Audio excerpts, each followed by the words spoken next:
सफलता और सुख का स्रोत हैं भगवान श्री कृष्ण की ये 5 विशेष बातें। भगवद गीता का ज्ञान कर्म पर आधारित।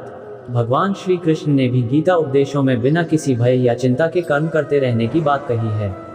ऐसा कहा जा सकता है कि गीत ज्ञान के माध्यम से श्री कृष्ण ने मनुष्यों को जीवन जीने का सही तरीका सिखाया है। कर्म से होकर परमात्मा तक जाने वाले मार्ग को उन्हीं ने बताया है। श्री कृष्ण का संपूर्ण जीवन ही एक प्रबंधन की किताब है, जिसमें प्रत्येक व्यक्ति के लिए जीवन जीने के लिए श्रेष्ठतम सूत्र हैं। कृष्ण का मानना है कि अगर व्यक्ति मस्तिष्क को शांत और हृदय को स्थिर रखकर प्रयास करे तो निश्चित तौर पर एक उत्तम परिणाम की ओर अग्रसर हो सकता है। वहीं आज हम आपको श्री कृष्ण द्वारा भगवद गीता में बताई गई उन 5 विशेष बातों की जानकारी देने जा रहे हैं, जिन्हें अपनाकर असल में व्यक्ति सफलता और सुख दोनों का आनंद उठा सकता है। 1. जीवन के हर संघर्ष का सामना करो। श्री कृष्ण कहते हैं कि व्यक्ति का जन्म अगर पृथ्वी पर हुआ है तो संघर्ष भी उसे करना ही होगा। मानव जीवन में आकर ईश्वर भी सांसारिक चुनौतियों से बच नहीं सकते। ऐसे में परिस्थितियों से भागने के बजाय उसके सामने डटकर खड़े हो जाना चाहिए, क्योंकि कर्म करना ही मानव जीवन का पहला कर्तव्य है।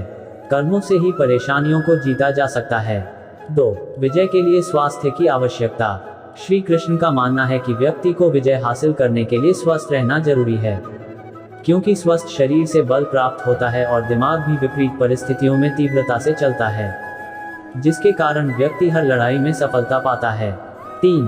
किताबी पढ़ाई से ज्यादा जरूरी रचनात्मक शिक्षा। भगवान श्री कृष्ण के अनुसार शिक्षा ऐसी होनी चाहिए जो मनुष्य के व्यक्तित्व का रचनात्मक विकास करे, यानी कि मात्र किताबी पढ़ाई ही नहीं, व्यक्ति को जीवन के हर एक पहलू से कुछ न कुछ सीखते रहना चाहिए और अन्य कलात्मक क्षेत्रों में भी आगे बढ़ना चाहिए। 4. रिश्तों की बहुमूल्यता समझें। भगवान श्री कृष्ण ने जीवन भर कभी उन लोगों का साथ नहीं छोड़ा जिनको मन से अपना माना। रिश्तों के लिए कृष्ण ने कई लड़ाइयां लड़ी एवं रिश्तों से ही कई लड़ाइयां जीती। उनकी यही बातें इस बात का संकेत हैं कि सांसारिक इंसान की सबसे बड़ी धरोहर रिश्ते ही हैं। 5. शांति ही है सबसे बड़ा हथियार। कृष्ण ने महाभारत युद्ध के पहले शांति से समझौता करने के लिए पांडवों और कौरवों के बीच मध्यस्थता की। हालांकि दोनों ही पक्ष युद्ध लड़ने के लिए आतुर थे, लेकिन कृष्ण ने हमेशा चाहा कि कैसे भी युद्ध टल जाए। झगड़ों से कभी समस्याओं का समाधान नहीं होता है।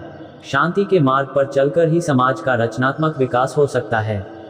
कृष्ण ने समाज की शांति से मन की शांति तक दुनिया को ये समझाया कि कोई भी परेशानी तब तक मिट नहीं सकती जब तक वहां शांति ना हो, फिर चाहे वो समाज हो या हमारा खुद का मन। श्रीमद् भगवद गीता में भगवान कृष्ण ने कई नीतियों के उपदेश दिए हैं, जो आज कलयुग में भी सार्थक है। आधुनिक जीवन में सफलता का अर्थ पैसों और सुख सुविधा की चीजों से जुड़ा हुआ है। आप जितना भी धन कमा लेंगे, दुनिया आपको उतना ही कामयाबी कहेगी। अंधाधुंध पैसे कमाने की होड़ में कोई व्यक्ति ये नहीं सोचता कि उससे भौतिक दुनिया की सुख सुविधा कमाने के कारण कितने पाप हो गए हैं। श्रीमद् भागवत गीता में भगवान कृष्ण ने कई नीतियों के उपदेश दिए हैं। इसमें बताए गए एक श्लोक के अनुसार जो मनुष्य ये 4 आसान काम करता है, उसे निश्चित ही स्वर्ग की प्राप्ति होती है। ऐसे मनुष्य के जाने अनजाने में किए गए पाप कर्म माफ हो जाते हैं और उसे नरक नहीं जाना पड़ता। आइए जानते हैं उन कामों के बारे में। दान करने का अर्थ है किसी जरूरतमंद को वो चीज निःशुल्क उपलब्ध करवाना जिसे पाने में वो अक्षम है। दान करने से पहले या बाद किसी को भी दान के बारे में नहीं बताना चाहिए। दान को हमेशा गुप्त ही रखना चाहिए। आत्मसंयम। कई बार ऐसा होता है कि हमारा मन और दिमाग दोनों विपरीत दिशा में चलते हैं और हम अधर्म कर बैठते हैं। गीता में दिए गए ज्ञान के अनुसार मन को वश में कर लेने से व्यक्ति द्वारा किसी पाप को करने की संभावना रहती है। सत्य बोलना। कलयुग में सत्य और असत्य का पता लगाना मुश्किल हो गया है। किसी भी व्यक्ति की बात को सुनने मात्र से ये नहीं कहा जा सकता कि वो झूठ बोल रहा है या सच। अगर आपने भूतकाल में कोई गलत काम किया है तो आप शेष बचे जीवन में हमेशा सत्य बोलकर पापों का प्रायश्चित कर सकते हैं। ध्यान या जप। आधुनिक युग में ऐसे लोग बहुत कम बचे हैं जो रोजाना ध्यान करते हो। पूजा पाठ भगवान को प्रसन्न करने के लिए नहीं, बल्कि स्वयं का स्वयं से मिलन करवाने के लिए की जाती है। आत्म ध्यान करके हम आत्म साक्षात्कार कर सकते हैं।